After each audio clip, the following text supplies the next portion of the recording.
गुरवे गौरचन्द्राय राधिकायै तदालये कृष्णाय कृष्णभक्ताय तद्भक्ताय नमो नमः।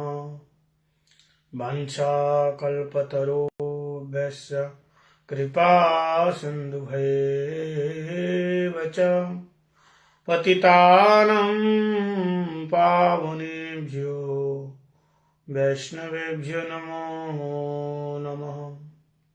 अनार्पितं चरिं चिरात् करुणयावतीर्न कलो समर्पयितुमुन्नतोज्ज्वलरसां स्वभक्तिः श्रियम्। हरिपुरटसुन्दरदुतिः कदम्बसन्दीर्पिता सदा हृदयस्कन्धरे स्फुरतु वह सच्चिनन्दनः। भक्ताविहीनाय पराधलक्ष्यै क्षिप्ताशकामादितरङ्गमध्ये कृपामयि तं शरणं प्रपन्ना वृन्दे नमोऽस्ते चरणारविन्दम्। श्रीकृष्ण चैतन्य प्रभु नित्यानन्द श्री अद्वैत गदाधर शिवासादि गौरभक्त वृंद। हरे कृष्ण कृष्ण कृष्ण हरे हरे, हरे राम राम राम हरे हरे। परम आराध्यतम गुरुपाद पद्म परमहंस स्वामी नित्यलीला कृष्ण विष्णुपाद परिव्रजकाचार्य वर तिदंडी स्वामी श्री श्रीमद् भक्तिवेदांत शिल वामन गोस्वामी महाराज जी के श्री चरण सरोज में अनंत अनंत कोटि साष्टांग दंडवत प्रणाम निवेदन करते हुए उनकी हेतु की कृपा की वांछा करता हूँ। तत्पश्चात शिक्षा गुरुपाद पद्म नित्यलीला कृष्ण विष्णुपाद अष्टोत्तर शत श्री श्रीमद् भक्तिवेदांत शिल नारायण गोस्वामी महाराज जी एवं नित्यलीला कृष्ण विष्णुपाद अष्टोत्तर शत श्री श्रीमद् भक्तिवेदांत स्वामी महाराज जी के श्री चरण कमलों में अनंत अनंत कोटि साष्टांग दंडवत प्रणाम निवेदन करता हूँ।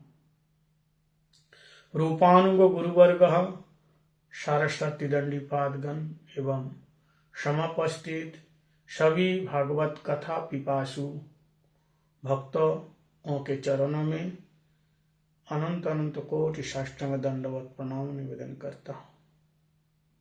रूपानुग गुरुवर्ग सारस्वती दंडी पादगण एवं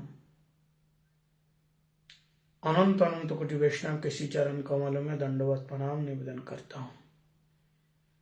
आज हम लोगों का बड़ा ही सौभाग्य का दिन है।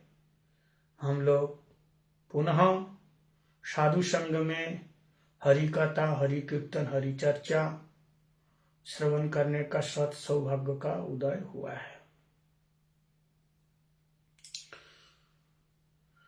जन्मांतरे भवेत् पुण्यम तदा भागवतम लवेत्। जन्मांतर के सौभाग्य का उदय होने पर भगवान की कथा श्रवण कीर्तन करने को मिलता है। श्रीमद् भागवत की कथा अधिकतर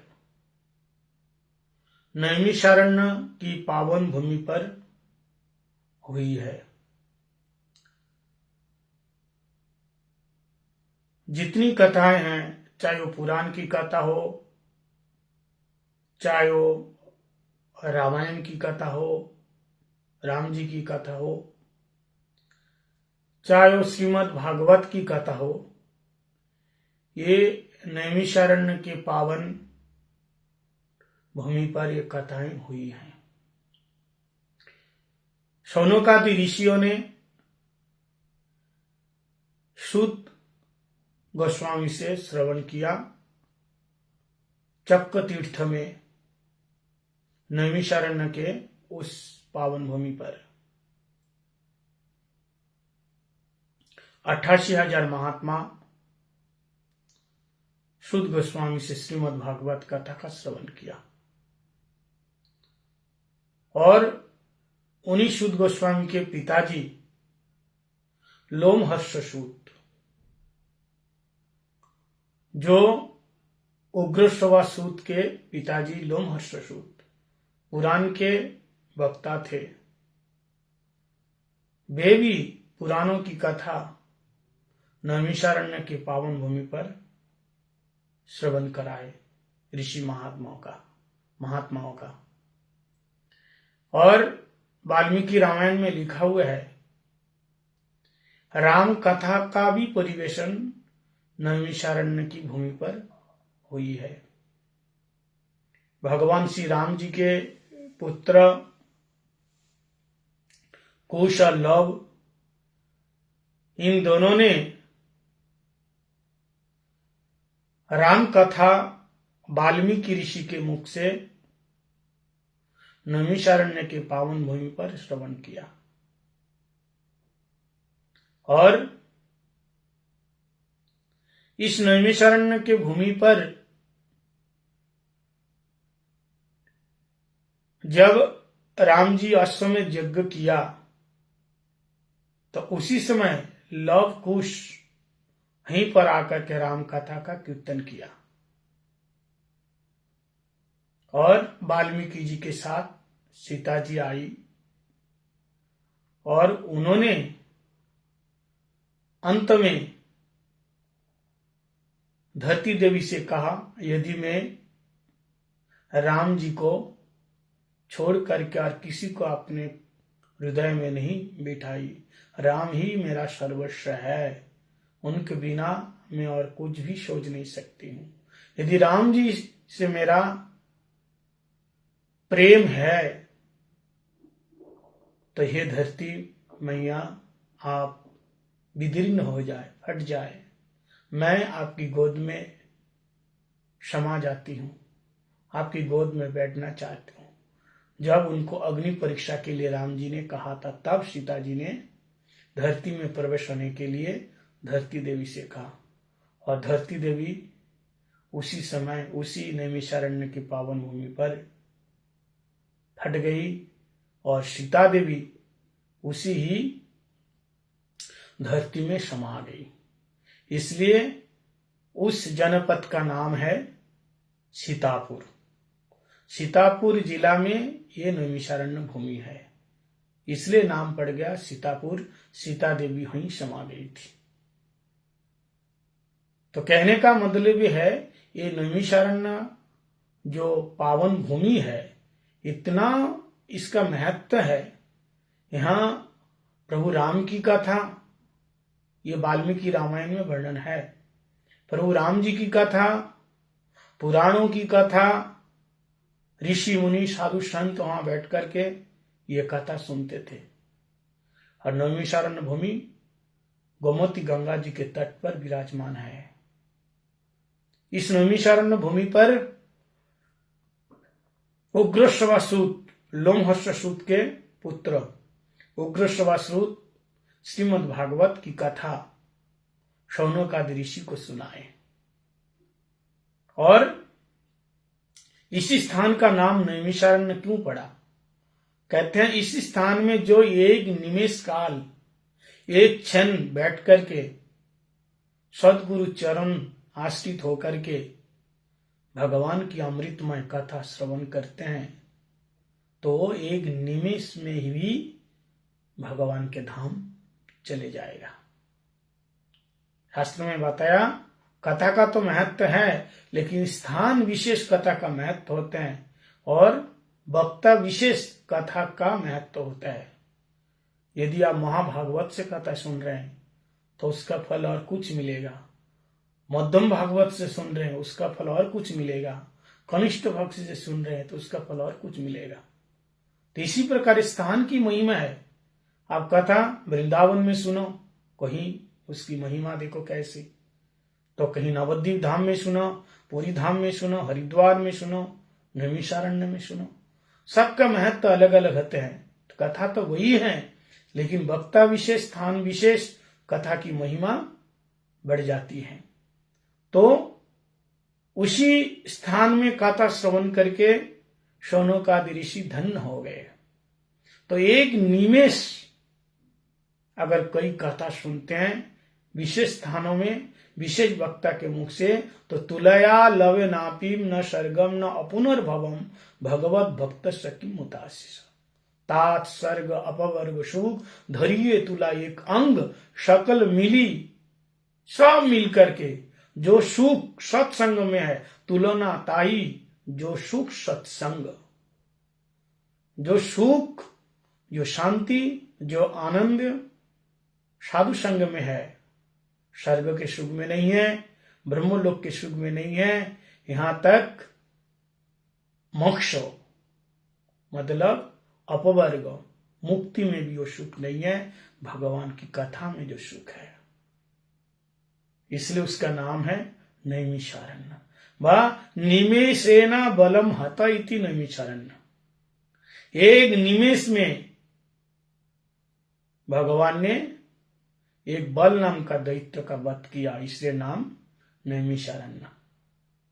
अथवा इसलिए नैमिषारण्य हुआ जब 88,000 महात्मा शौनकादि ऋषि ब्रह्मा जी के पास गए और जाकर के कहा, महाराज हम लोग भजन करना चाहते हैं, तो कहाँ भजन करेंगे आप बताइए, ऐसा कोई स्थान बताइए, उत्तम स्थान जहां बैठ के भजन करने से जल्दी हमें सिद्धि मिल जाएगी, भगवान का दर्शन हो जाएगा। तब ब्रह्मा जी अपने मन से ध्यान लगाकर मन से एक मनोमय चक्र का सृजन किया, चक्र, और उस चक्र को छोड़ दिया। बोले इस चक्र का संधान करते हुए इसके पीछे पीछे जाओ, अरे चक्र जहां जाकर के रुकेगा वही तुम्हारे लिए उत्तम स्थान होगा भगवत भजन का। तब वही स्थान चलते हुए वो स्थान एक अरण्य में आकर के रुक गया। चक्र का जो अग्रभाग उसको कहते हैं निमि। तो चक्र का अग्रभाग एक अरण्य में आकर के निमि एक अग्रभाग निमि आकर के अरण्य में रुका, इसलिए उस अरण्य का नाम पड़ेगा नैमिषारण्य। और वह अभी भी गोल चक्राकार में वहां से जल निकालता है, गंगा निकालती है, गोमती गंगा। वो नैमिषारण्य के पावन भूमि पर श्रीमद् भागवत कथा का परिवेशन हुआ और 7 दिन बैठ करके 7 दिन 7 रात शौनकादि ऋषि शुद्ध गोस्वामी महाराज जी से हरि कथा, कृष्ण कथा, श्रीमद् भागवत कथा का श्रवण किया। तो भागवत कथा नैमिषारण्य के पावन भूमि पर हुई। श्रीमद् भागवत कथा हरिद्वार में श्रीमद् भागवत कथा का श्रवण किया। कौन? नारद जी। किसके मुख से? शौनकादि ऋषियों के मुख से। सनक, सनंदन, सनातन, सनत कुमार। ये आनंद नामक तटकम, गंगा जी के तट पर आनंद नाम का तट है। उस तट पर वटवृक्ष के नीचे शौनकादि ऋषियों ने शौनकादि चारों कुमारों ने सनक, सनंदन, सनातन, ये चारों कुमारों ने नारद जी को कथा सुनाए ज्ञान और वैराग्य की विद्धता दूर करने के लिए, बुढ़ापा दूर करने के लिए वहीं पे कथा हुई। तो ये हरिद्वार में कथा का परिवेशन भी हुआ। और फिर तीसरा है शुकताल में। शुकताल जो हरिद्वार से ज्यादा दूर में नहीं है, वो पास में ही है, ज्यादा दूरी में नहीं है, 2 घंटे का रास्ता है मुजफ्फरनगर। तो मुजफ्फरनगर में वो स्थान है शुक्रताल बोलते हैं। गंगा जी के तट है और बहुत सुंदर वट वृक्ष है। परीक्षित महाराज जी को जब पता चला 7 दिन के अंदर वे मरने वाले हैं, तो सब कुछ छोड़ छाड़ करके नवी वो शुकताल यानी गंगा जी के तट पर वट वृक्ष के नीचे आकर के आश्रय लिया। तो चारों तरफ से ऋषि संतो महात्मा महंत दूर करके आए और सभी से एक ही प्रश्न पूछा परीक्षित महाराज जी ने कि म्रियमाणम किम कर्तव्यम, 7 दिन के अंदर मरने वाले व्यक्ति को क्या करना चाहिए। तो उसी समय व्यास नंदन सुखदेव जी प्रकट हुए, उन सभी के बीच में आए और उन्होंने 7 दिन तक श्रीमद् भागवत कथा श्रवण कराए। जस्यानुभाव अखिल श्रुतिसारमेकम आध्यात्म दीपम मति तितिश्रतम तमंदम संसारिणाम करुणः पुराण गुह्यम तम व्यास सुनमुपयामि गुरु मुनीनाम। जो आध्यात्म प्रदीप प्रज्वलित करके करुणा करके संसार के जो प्राणी है, जो जीव है, जो संसार में त्रिताप में दग्धीभूत हो रहा है, अंधेरे में जो पड़ा हुआ है, ऐसे प्राणियों को उजाला दिखाने के लिए श्रीमद् भागवत रूपी प्रदीप प्रज्वलित करके वे प्रकट हुए, अथवा श्रीमद् भागवत रूपी नाव लेकर के संसार के भव सागर से पार करने के लिए वे प्रकट हुए। यं प्रव्ययंत मनुपेत मपेत कृत्वम द्वैपायन विरह कातर आजुहाव पुत्रेति तन्मयतया तरव विनेदु स्तम सर्वभूत हृदय मुनिमान तस्मि। ऐसे जो सुखदेव गोस्वामी उनके चरण में बार बार नमन करते हैं, उन्हीं के नाम से उस स्थान का नाम पड़ गया शुकताल। तो सुखदेव गोस्वामी महाराज जी के चरणों में बैठ करके परीक्षित महाराज जी शुक्रताल में 7 दिन तक श्रीमद् भागवत कथा श्रवण किया और उनका उद्धार हो गया। और भागवत कथा का भी परिवेशन हुआ अमरनाथ में। अमरनाथ में वहां वक्ता कौन है? श्री शंकर जी और श्रोता केवल माता पार्वती। इस प्रकार से भागवत कथा जगह जगह परिवेशन हुआ। और एक कथा आती है कि गोकर्ण ने धुंधुकारी को प्रेत शरीर से उद्धार करने के लिए वे भी श्रीमद् भागवत कथा श्रवण कराए। तो नैमिषारण्य का ये महत्व है। शौनकादि ऋषि शुद्ध गोस्वामी से श्रवण किया नैमिषारण्य में। तो भागवत कथा, गंगा जी का घाट तो वही है, धारा तो वही है, लेकिन घाट विशेष उसका महत्व होता है। गोमुख से गंगा जी बहती हुई गंगोत्री में, गंगोत्री से बहती हुई आई हरिद्वार में, हरिद्वार से आगे चल करके कहाँ गई? वो प्रयाग में गई। प्रयाग से चल करके नवद्वीप धाम, नवद्वीप से कलकत्ता, कलकत्ता से होते हुए गंगा सागर में चली गई। लेकिन शास्त्रों में बताया गंगा जी तो सर्वत्र है, लेकिन किस स्थान में गंगा जी की ज्यादा महिमा है, कहाँ नहाने से ज्यादा फल मिलेगा? कहते हैं गोमुख नहाने से फल ज्यादा मिलता है, लेकिन उससे ज्यादा फल मिलेगा कहाँ? गंगोत्री में नहाने से। गंगोत्री से ज्यादा हरिद्वार में, हरिद्वार से ज्यादा मिलेंगे कहाँ? त्रिवेणी संगम प्रयाग में, जहां गंगा जमुना सरस्वती तीनों का संगम हो रहा है। उससे भी ज्यादा फल मिलेगा कहाँ? श्री नवद्वीप धाम। आपको गंगा सागर में नहाने से जो फल मिलेगा, गोमुख नहाने से जो फल मिलेगा, गंगोत्री नहाने से जो फल मिलेगा, हरिद्वार नहाने से जो फल मिलेगा, सारे फलों का एकत्रित करने पर भी वो फल नहीं होगा जो केवल नवद्वीप धाम में जो गंगा जी बह रही है वहां नहाने से। क्यों? क्योंकि नवद्वीप धाम में जो गंगा जी है, उस गंगा जी में विहार किया किसने, विचरण किया किसने? राधा दूत शिवलितम नवमी कृष्ण स्वरूपम। राधा कृष्ण मिलित तनु सचिनंदन गौर हरि।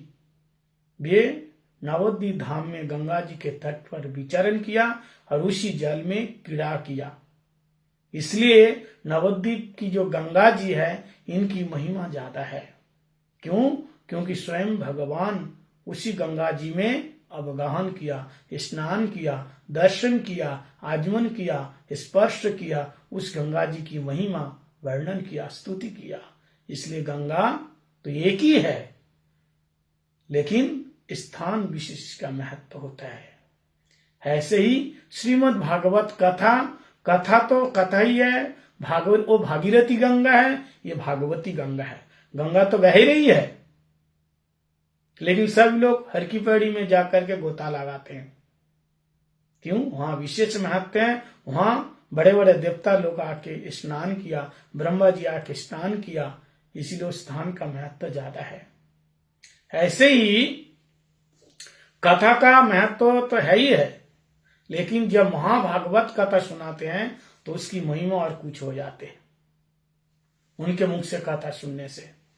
जो निवृत्त तस्य उपगीयमानात् भवौ दिशतो विरामात् कहो उत्तम श्लोक गुणानुवाद पुमान विरेतज बिना पशुघ्रणात्। जो निवृत्त तस्य, जिसके अंदर किसी प्रकार का भोग नहीं है, भोग वृत्ति नहीं है, जो निवृत्त हो चुका है, ऐसे संत, उनके मुख से हरि कथा श्रवण करने से बहुत जल्दी आशु शीघ्रम अपवर्ग वर्तमनि, हमारे अंदर के जो अपवर्ग है ये दूर हो जाएगा। तो जो जितना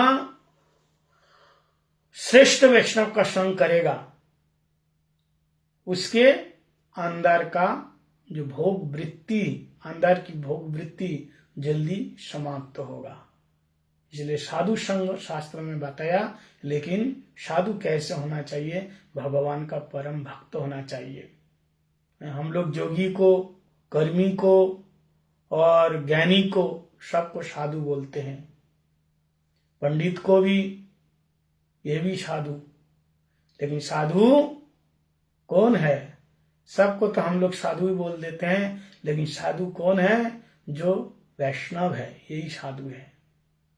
4 संप्रदाय है, श्री रुद्र ब्रह्म शनका चत्तरौ कलोचिति पावना संपदा विहीना मंतास्ते विफला मतः। ये 4 जो वैष्णव है, इनके मुख से हरि कथा श्रवण करने से हमारे जीवन का आमूल परिवर्तन हो सकता है।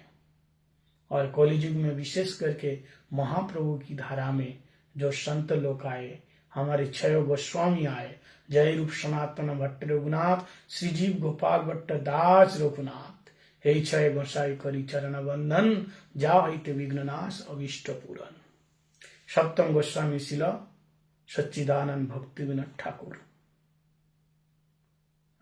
इनकी धारा में हमारे शिल प्रभुपाद भक्ति सिद्धांत सरस्वती गोस्वामी ठाकुर प्रभुपाद, इनकी धारा में कोई एक बार आ जाते हैं तो फिर प्रभुपाद जी का कथन है कि जो मेरी शरण में आए हैं, भले ही हमें हजारों बार आना पड़े इस संसार में, तो मैं आऊंगा, लेकिन उसको भगवत धाम लेके जाऊंगा। प्रभुपाद जी का ये कथन है। इसलिए वैष्णव जगत में एक बार जो आ गया, इस लाइन में आ गया, उसे और कोई डर नहीं है, कोई डर नहीं है। लेकिन जो जैसे अपने मन को निर्मल करके, शुद्ध करके भगवान का भजन करेगा, वो उतना जल्दी भगवत धाम जाएगा, उतना जल्दी भगवान की सेवा में पहुंच जाएगा। इसलिए कहार न करे निंदा, कृष्ण कृष्ण बोले, अजय चैतन्य से जिनी बारे हिले। हमारे गुरु पाद पद्म शिल भक्ति वेदांत बामन गोस्वामी गुरुदेव कहते हैं, हरिनाम करने के लिए अधिकार यह है कि किसी की निंदा वंदना ना करके निष्कपट भाव से एकांत में रो रो करके जो हरिनाम का आश्रय लेते हैं, हरिनाम करते हैं, भगवान प्रसन्न हो जाते हैं, बहुत जल्दी प्रसन्न हो जाते हैं। तो भगवान के भक्त कैसे होते हैं? ये निर्मल होते हैं। भगवान के भक्तों का हृदय सरल होता है। इसलिए प्रभुपाद जी ने बताया, जो मेरा भक्त है उसके मन में कोई द्वंद्व नहीं है, द्विधा नहीं, भेद नहीं, कंटा नहीं। जो मेरा भक्त होते हैं वो कैसे होते हैं? मेरा भक्त मतलब सरल, निर्मल मंजन सोमई पावा, मही कपट छल छिद्र नहीं भावा। मेरा भक्त कैसा होता है? निर्मल होता है। इसलिए प्रभुपाद बताया वैष्णव कौन है? जिसका हृदय सरल है। वैष्णवतर अपन नाम सरलता। त्रिनाद विष्णु चेन तरना अमानी न मानदना कीर्तनीय सदारी। ऐसे सरल भाव से जो हरिनाम का आश्रय लेते हैं। इस कलियुग में सबसे सहज सरल साधन है हरिनाम। नाम नामकारी बहुधा निज सर्वशक्ति स्तत्तार्पित नियमित स्मरण न काला एतादृशी तव कृपा भगवान ममापि दुर्दैव मृदिश्व मिह जनिनानुराग। श्री सच्चिदानंद गौर हरि कह रहे हैं, हे प्रभु आपका नाम इतना सहज सरल आपने बताया। ना स्थान है, ना काल है, ना देश है, ना पात्र अपात्र का विचार है।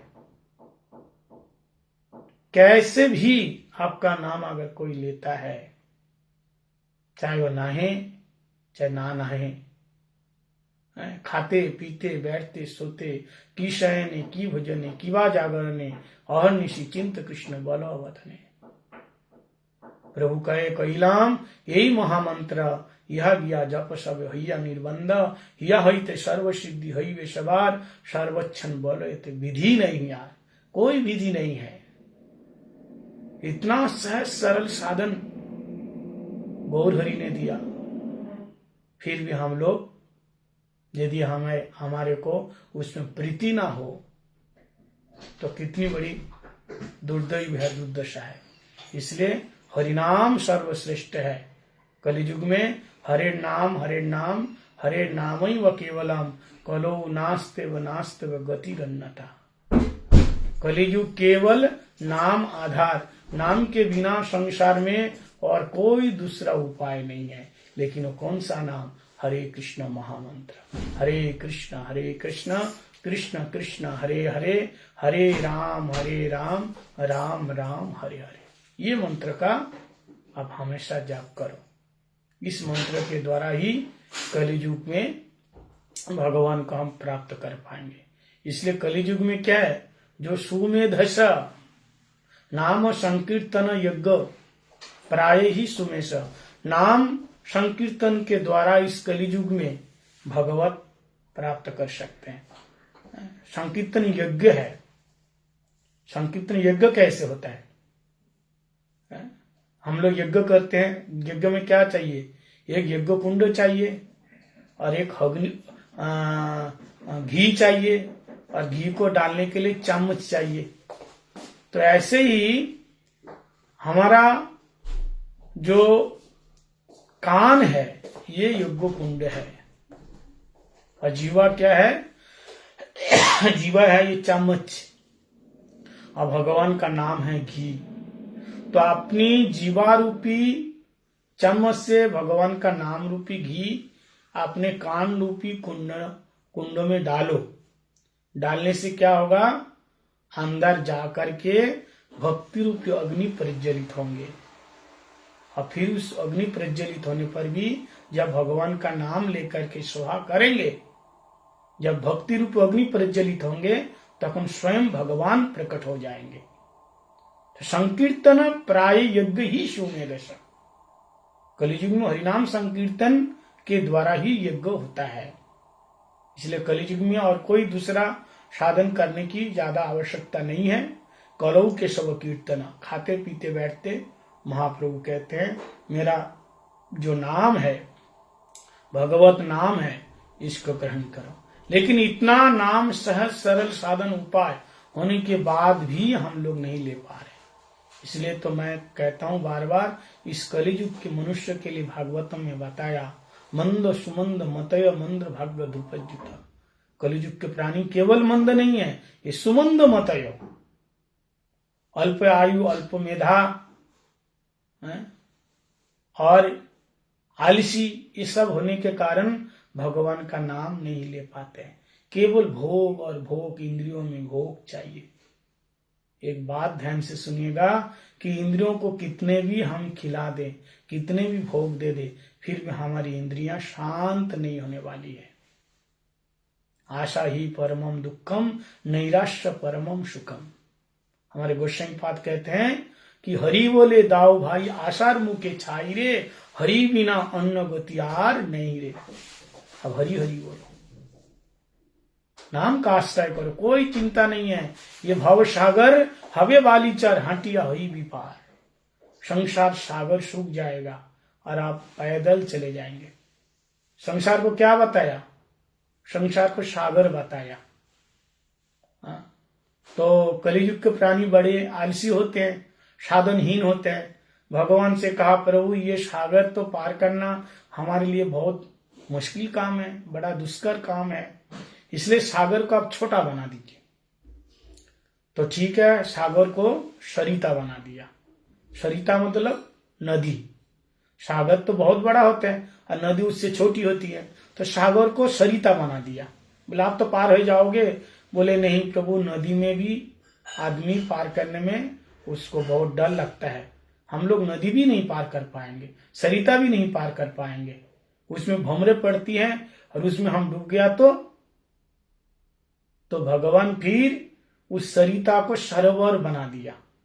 तो पहले क्या था? संसार सागर, संसार सिंधु। संसार सिंधु मतलब सागर था, सागर से सरिता बना दिया। सरिता मतलब नदी, और नदी से सरता से सरिता से बना दिया सरोवर। सरोवर का मतलब होते हैं तालाब। तालाब बहुत बड़ा नहीं होता है। अब भगवान ने कहा कलियुग के लोगों को भाई आप तो पार हो जाओगे, इतना बड़ा जो संसार है, सागर है, उसको इतना छोटा बना दिया, सरिता से भी सरोवर बना दिया, आप तो पार हो जाओ।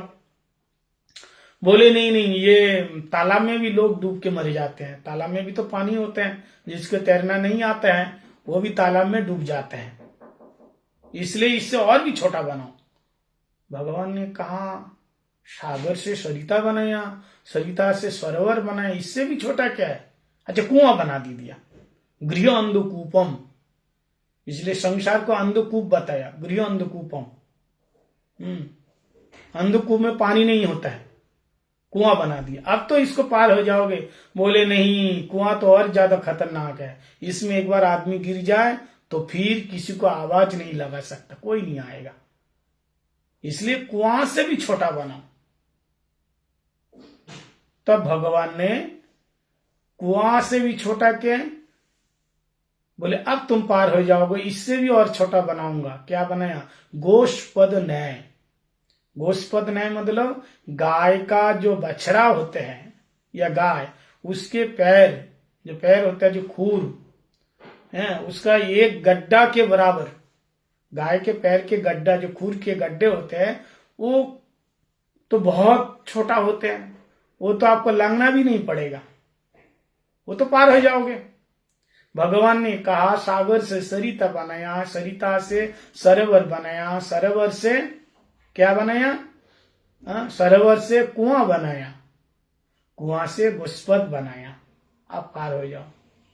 लेकिन कलियुग के मनुष्य इतना आलसी है, इतना मंदबुद्धि है, वो कहते हैं प्रभु यदि हम आन्म ना हो जाए तो ऐसे गड्ढे में भी पैर रख करके आदमी वो गिर जाता है, पैर में मोच आ जाता है, वो भी पार करने के लिए हमारे लिए मुश्किल होगा, कोई गड्ढा भी ना हो। तब भगवान ने कहा चिंता मत करो, ना सागर रहेगा, ना सरिता रहेगा, ना सरोवर रहेगा, ना कुआं रहेगा, ना गोष्पद रहेगा। तुम हरिनाम का आश्रय करोगे तो रे मन हरिनाम कर सार, ये भव सागर हवे वाली चर हटिया हुई विपार। ये संसार सागर सूख जाएगा और केवल रेतीली भूमि रहेगी। तुम हरिनाम करते हुए आनंद में निमग्न होकर के हरिबोल करते हुए तुम संसार सागर पार हो जाएगा। तो हरिनाम का ही आश्रय प्रधान बताया, हरिनाम का आश्रय करो, हरिनाम के द्वारा ही सब कुछ हमें मिल सकता है। यहां तक बताया किसी को अगर वैष्णव अपराध हो जाता है तो भगवान का नाम काम नहीं करता। वैष्णव अपराध इतना खतरनाक होता है कि भगवान का जो नाम है वो काम नहीं करता। जैसे किसी के शरीर में अगर खून नहीं बनता हो शरीर में खून बनता ही नहीं, तो उसको खून चढ़ाना पड़ता है। और सब रोग जो भी दवा खाता है वो काम नहीं करता, क्योंकि उसके शरीर में खून नहीं बनता। तो ऐसे ही अगर किसी को वैष्णव अपराध हो जाता है तो भगवान की सेवा और धाम परिक्रमा, हरि कथा, ये सब काम करना बंद कर देते हैं। हाँ, बंद कर दे। जैसे किसी का अगर कैंसर हो जाए और वो अंतिम स्टेज में है तो डॉक्टर जवाब दे देते हैं, कहते भाई आप हो नहीं सकता, और डॉक्टर बता देते हैं बस और 1 महीना या 2 महीने के मेहमान है, इसके बाद इसको बस संसार से जाना होगा। ऐसे अगर किसी का ऊंचे महावैष्णव जो महाभागवत या किसी वैष्णव के चरण में जो अपराध हो जाता है तो तब कोई भी साधन उसका साथ नहीं देता, काम करना बंद कर देता है। और वो उसी समय करे तो क्या करे, क्योंकि वैष्णव के प्रति श्रद्धा नहीं है, भगवान की सेवा में रुचि नहीं है, कथा में रुचि नहीं है, सब में दोष दिखते हैं। अब करे तो क्या करें। तब उसी समय हरिनाम चिंतामणि में कहा, हमारे गोस्वामी लोगों ने कहा, श्रील भक्तिवेदांत ठाकुर जी ने शास्त्रों का निचोड़ बताया। अगर वैष्णव संसार में है तो उनके चरणों में जाकर के साष्टांग प्रणाम करो और उनसे माफी मांगो, उनसे कृपा भिक्षा करो कि मैं अपराधी हूं, मुझसे अपराध हो गया, मुझे क्षमा करो। बार बार उनसे क्षमा मांगो। फिर भी अगर वो क्षमा नहीं करते हैं, फिर भी उनकी कृतज्ञता मान करके उनकी दास बन करके उनकी सेवा की चेष्टा करो। फिर भी वो नहीं मानते और वो इस संसार छोड़ करके नित्य लीला में चले गए, क्षमा नहीं किया, अब क्या होगा तुम्हारे को। या किसी वैष्णव के चरण में अपराध किया अनजाने में और वो वैष्णव नित्य लीला में चले गए और हमारे को ना नाम में रुचि हो रही है ना सेवा में रुचि। ऐसी परिस्थिति में क्या किया जाए, क्योंकि वैष्णव अपराध यदि उठे हाथी माता उपड़े व छीणे जाए पाता। वैष्णव अपराध एक मदमत्त हाथी है। हाथी वो बड़े बड़े पेड़ को भी उखाड़ने की शक्ति रखते हैं। तो भक्ति क्या है, भक्ति लता बीज है। ये भक्ति क्या है, ये भक्ति लता बीज है। ये बीज भक्ति लता है, ये लता है। लता तो आराम से उखाड़ देगा। इसलिए ये वैष्णव अपराध ये हाथी के बराबर है। भले हरिनाम कम करो, सेवा कम करो, चलेगा, लेकिन वैष्णव अपराध बिंदु मात्र, लेस मात्र होने से भी चलेगा नहीं। बिंदु मात्र, थोड़ा सा भी नहीं चलेगा। अब ऐसी परिस्थिति में करे तो क्या करे। वो वैष्णव चले गए नित्य लीला में और वैष्णव अपराध हो गया। अब वैष्णव अपराध हुआ है, इसका लक्षण क्या है। जैसे कोई प्याज खाता है कमरे के अंदर छुप करके, लेकिन जैसे बाहर आता है तो सबको पता लग जाता है जब वो बात करने लगता है कि ये प्याज खा के आया, दारू पी के आया, सिगरेट पी के आया। क्यों, भले ही सबके सामने ना पिया हो, छुप करके पिया हो, लेकिन सबके बीच में आएगा तो बता देगा ये क्या खाया क्या पिया, क्योंकि उसका जो संग का दोष है वो बाहर आ जाता है। हमने बीड़ी का संग किया, दारू का संग किया, सिगरेट का संग किया, प्याज लहसुन का संग किया, उसका सेवन किया तो उसकी दुर्गंध चारों तरफ महकता है, तो लोगों को पता लग जाता है कि ये चीज सेवन किया। बोले ठीक इसी प्रकार अगर वैष्णव अपराध हो जाता है तो उसका लक्षण शास्त्र में दिया है। क्या लक्षण दिया है, जिसके चरण में अपराध होगा सबसे पहले उसी की ही निंदा करेगा, उसी का दोष देखेगा, उसी का भला बुरा कहेगा और कहेंगे ये जैसे बेकार आदमी दुनिया में कोई नहीं है। हाँ, ये लक्षण है। और दूसरा लक्षण है उसके नाम में रुचि खत्म हो जाएगी, सेवा में रुचि खत्म हो जाएगी और भोग में रुचि बढ़ जाएगी। संसार के भोग में, विषय वस्तु में तृष्णा बढ़ जाएगी। ये सारे लक्षण है। ऐसी परिस्थिति में क्या करना चाहिए, वैष्णव के चरणों में जाकर के क्षमा मांगो। तो क्षमा कर दिया तो ठीक है, नहीं कर दिया या वो नित्य लीला में चले गए तो ऐसी परिस्थिति में श्रील भक्तिवेदांत ठाकुर जी ने कहा, उन्होंने कहा कि ऐसी परिस्थिति में हरि नाम का आश्रय करो, निरंतर रो रो करके हरिनाम करो। हरिनाम बोले तो महामंत्र, हरे कृष्ण कृष्ण कृष्ण हरे हरे, हरे राम राम राम हरे हरे, इसको कहता हरि नाम। इस हरि नाम का महामंत्र का आश्रय लो, और जिस वैष्णव के चरण में अपराध हुआ, हाँ, जिसकी हम निंदा वंदना कर रहे हैं, ऐसा ना करके उनकी महिमा का गायन करो। जितने वैष्णव आते हैं सबके पास उनका गुणगान गाओ। ऐसे करोगे और निरंतर आप नाम करोगे तो स्वयं नाम प्रभु कौन है? नाम नामीन अभिन्नत्वात्। कौन? भगवान श्री कृष्ण है। श्री कृष्ण चैतन्य रसो विग्रह, पूर्ण शुद्ध नित्य मुक्त, नाम नामीन अभिन्नत्वात्। नाम और नामी में कोई भेद नहीं है, वो नित्य मुक्त पूर्ण शुद्ध है। स्वयं नाम प्रभु भगवान।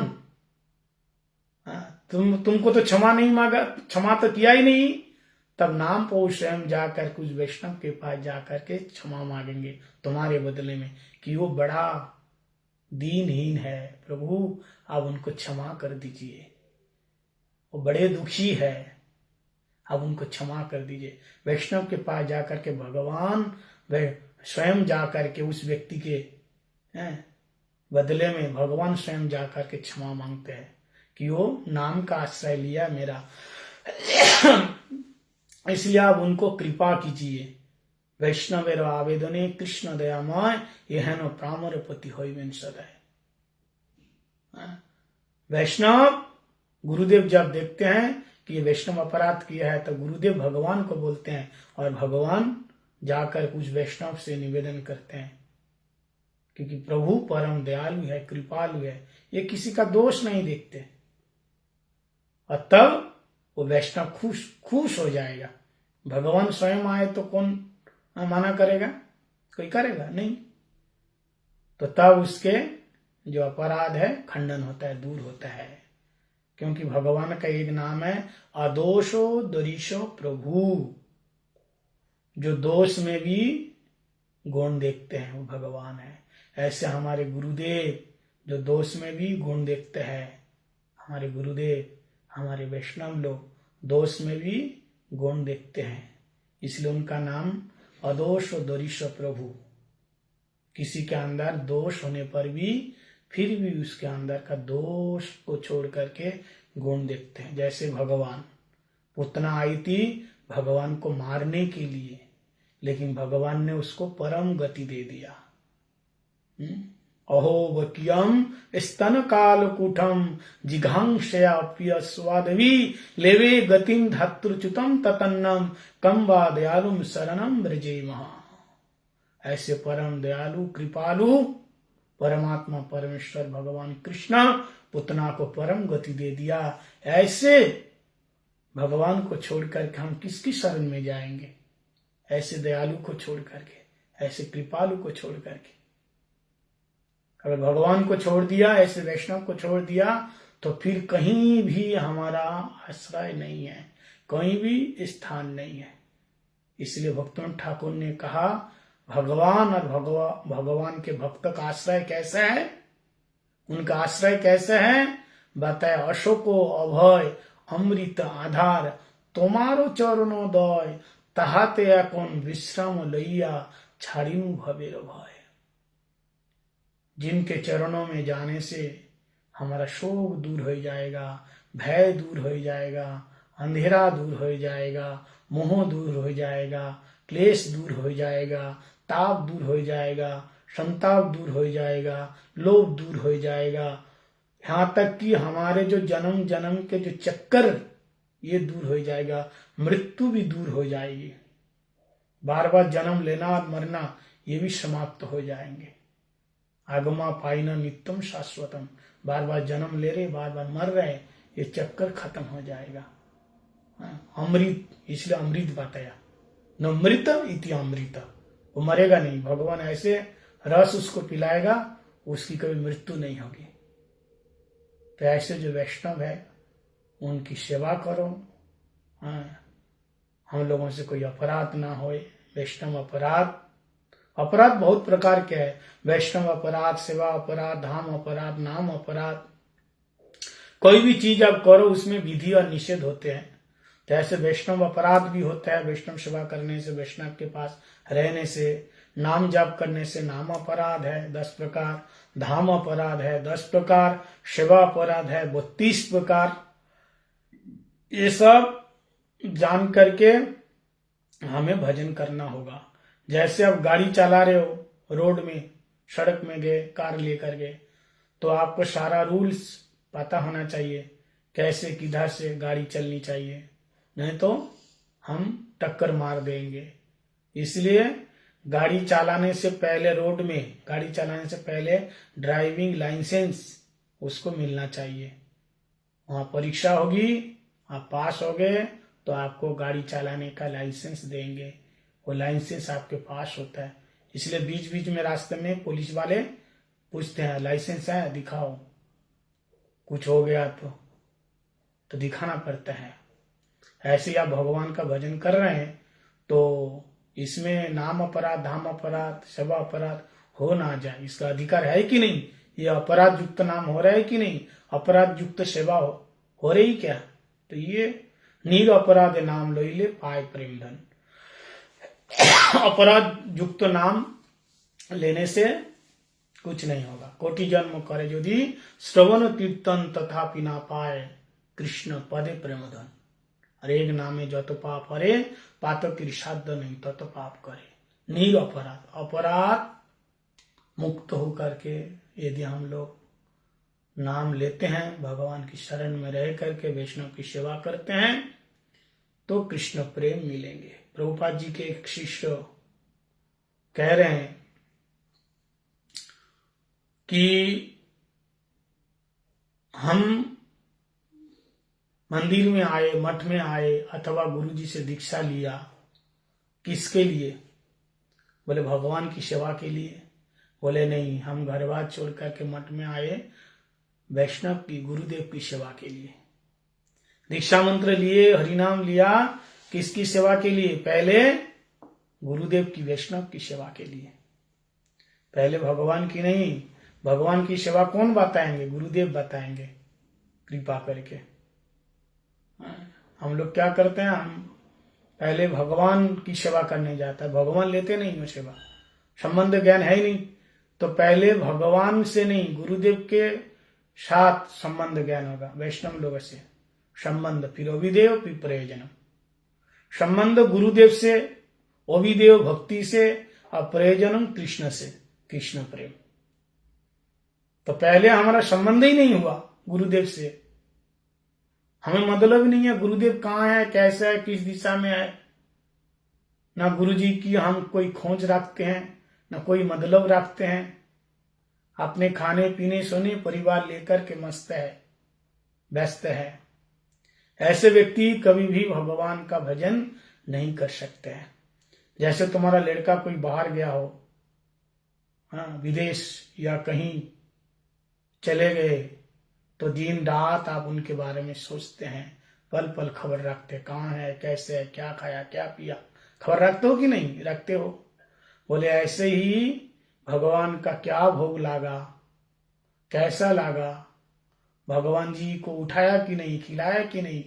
जो वैष्णव होगा वो पल पल की खबर रखते हैं। अभी ठंडी का मौसम है, भगवान को कंबल ओढ़ाना है, टोपी पहनाना है, ये सब बातें, ये सब भक्ति के अनुकूल है। गुरुदेव कहाँ है, गुरुदेव का स्वास्थ्य कैसा है, क्या कर रहे हैं, एक ममत्व बुद्धि होनी चाहिए, प्रीति होनी चाहिए, तब तो हरिनाम में रुचि होगी। नहीं तो ऐसे तुम दिन में 1 लाख नहीं 3 लाख जाप करो, अब प्रीति नहीं है। भगवान ऐसे डायरेक्ट लेते नहीं किसी का। प्रधानमंत्री मानो तुम्हारे शहर में आए और उसके लिए आप खाना बना करके लेके जाओ, सबसे पहली बात तो आप उनसे मिल नहीं सकते। अगर पास में चले गए तो उसके पिए रोकेंगे, खाना तो खाएंगे नहीं आपका हाथ का। खाना खिलाने के लिए आपसे उसका पहले संबंध बनेगा, हर किसी के हाथ का नहीं खाते। क्या पता आप कैसे बनाए, किस प्रकार से बनाए, उसके सचिव से मिलना होगा, उससे जान पहचान होगी। वो जब आपको आदेश करेंगे फिर वो उसकी परीक्षा निरीक्षण करेंगे, ये खाने के योग्य है या नहीं है, तब जाकर के प्रधानमंत्री को देगा। तो ये संसार के एक साधारण पद पर बैठा हुआ इंसान, उसके लिए इतना विधि विधान नियम है। जो पूरे ब्रह्मांड की रचना किया, पालन किया, पोषण कर रहे हैं, पालन पोषण कर रहे हैं, उनके लिए कोई नियम नहीं है, कोई विधान नहीं है, ऐसे ही खा लेंगे तुम्हारे हाथ से। इसलिए भगवान के प्रिय कौन है? गुरुदेव है। उनके सचिव कौन है? गुरुदेव है। तो पहले गुरुदेव को प्रसन्न करो, तुम्हारे हाथ से गुरुदेव प्रसन्न होकर के जब भगवान को चढ़ाएंगे तो भगवान तब ग्रहण करेंगे। ये है विधान, ये है विधि। तो कलियुग में साधन सहज क्या है? गुरुदेव के साथ संबंध, ज्ञान, भक्ति, सेवा करना और कृष्ण प्रेम, कृष्ण से उसको ग्रहण करना। तो सभी का एक मूल कारण, एक ही उद्देश्य है। क्या? कलियुग में सदगुरु चरण आश्रित होकर के और महाप्रभु जो नाम सिखाया उसी नाम को गाना, और कोई दूसरा नाम नहीं। कलियुग में केवल कृष्ण कृष्ण बोलेंगे या केवल राधे राधे बोलेंगे, हाँ थोड़ा बहुत पुण्य मिलेगा, सुकृति मिलेगी, लेकिन प्रेम तो मिलेगा महामंत्र से। महाप्रभु यही नाम सिखाया, यही नाम गाया। महाप्रभु कहते हैं हरे कृष्ण कृष्ण कृष्ण हरे हरे, हरे राम राम राम हरे हरे। प्रभु का ये कोहिलाम यही महामंत्र। महाप्रभु स्वयं कह के बता रहे, प्रभु का ये कोहिलाम यही महामंत्र। यहाँ गिया जप सब हइया निर्बंध, या हईते सर्व सिद्धि हईबे सवार, सर्वोच्छन बोलो एते विधि नहीं यार। महाप्रभु स्वयं कह करके बता रहे हैं, मैं जो कहा ये महामंत्र, ये सर्वोच्छन बोलो, नियम पूर्वक करो, शंखा पूर्वक नाम गान, शंखा पूर्वक करो। यहां से मतलब इससे तुमको प्रेम मिलेगा, यही महामंत्र। इसलिए इधर उधर का नाम नहीं लेने का, संबंध सूचक जो महामंत्र है इसको गाने का है। और सेवा अपराध शून्य होकर के, नाम अपराध शून्य होकर के यदि कोई करते हैं तो गुरुदेव प्रसन्न हो जाते हैं। और फिर उसके बारे में वैष्णव आवेदन, गुरुदेव आपको भगवान के सामने आपके बारे में बताएंगे। तो वैष्णव आवेदन, कृष्ण दयामय, ठाकुर जी परम दयालु है, कृपालु है, दयामय है। तो उसी समय ये है नो पामर पति हई विसदा, कृपा करके हमें अपने सेवा में नियुक्त करेंगे। हरे कृष्ण कृष्ण कृष्ण हरे हरे, हरे राम राम राम हरे हरे। वंशा कल्पतरुभ्यश्च कृपा सिंधु भैव च पतितानां पावनेभ्यो वैष्णवेभ्यो नमो नमः। जय श्री राधे।